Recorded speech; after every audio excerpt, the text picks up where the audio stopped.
Hi.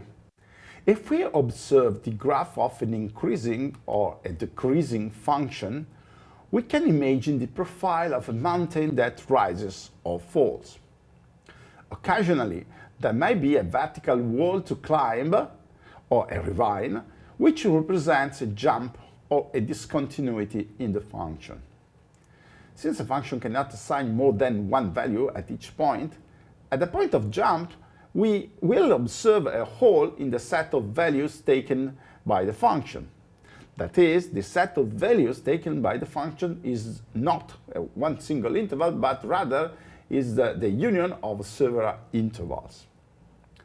However, if we assume that the function must take all the values of an interval, these holes cannot exist. It then follows that the function must necessarily be continuous. This is the idea behind the theorem presented in this video, which provides a very simple way to verify the continuity of elementary functions such as powers, exponentials, logarithms, as well as many others we will encounter later. Let's try to better understand this. First, let's introduce some terminology. For us, an increasing function is a function for which when we increase the argument, the variable in the domain, the value of the function increases as well. Similarly, the property of being decreasing is defined. Increasing and decreasing functions are collectively referred to as monotonic functions. Now, the following statement holds. Suppose we have a function f of real variable defined on some set I to some set j, domain I, codomain j. And suppose that this function verifies these conditions. Number one, f be monotonic, increasing or decreasing. Number two, f be surjective, that is, for every y in the codomain there exists an x in the domain such that f of x is equal to y.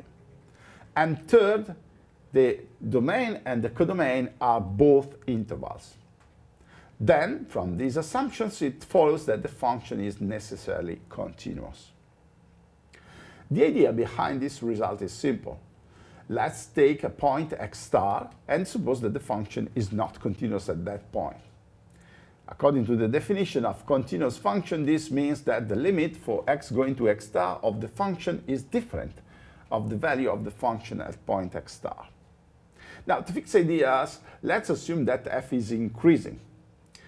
We know that monotonic functions always have right and left limits, which we denote here by the symbols f of x star minus for the left limit and f of x star plus for the right limit.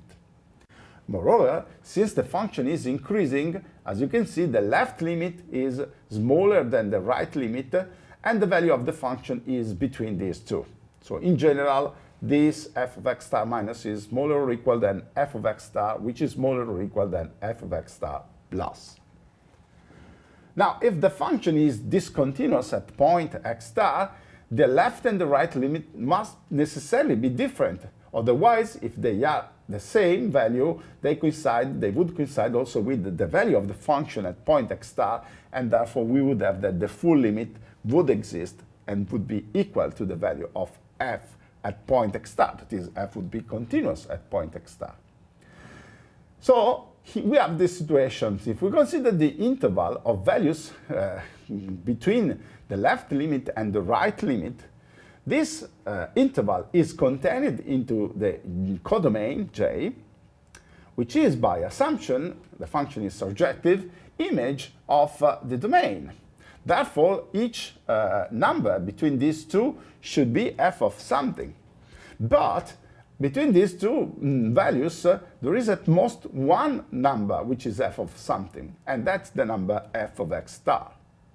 So this means that there are infinitely many points here which are not f of anything for a point in domain I, and this is in contradiction with our assumption. Let's see how this result demonstrates the continuity of the power x2 alpha for a real exponent alpha different from 0 on the interval of positive numbers. As a function, the power x to alpha maps positive numbers into positive numbers because x to alpha is positive when x is positive, whatever is the exponent alpha provided different from 0. Then we know that when alpha is strictly positive, the power is increasing, and while when alpha is negative, power is decreasing.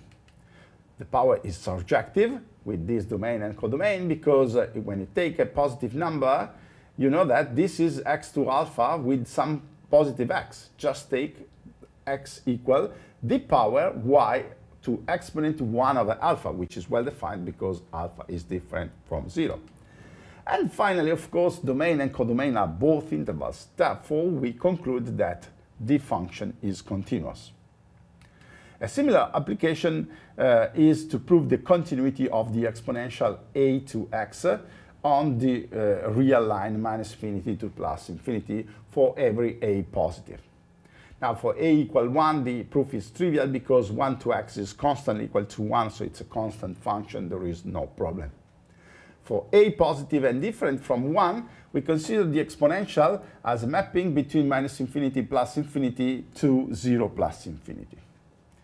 Here we have that the exponential is increasing for a greater than 1 and decreasing for a less than 1.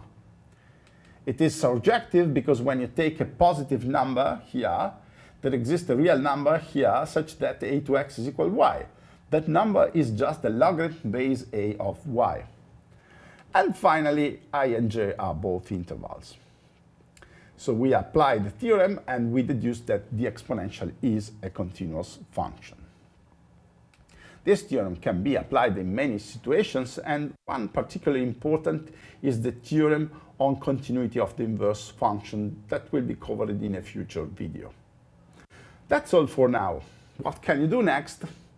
Well, for instance, you could try to use the theorem of continuity for monotonic and surjective functions to prove that this function is continuous on the real line. Be careful because it is not entirely a monotonic function, so you have to figure out how to handle this situation to apply the theorem. Or you could try to do some general abstract reasoning by proving a simple property like this one. Good luck and nice study!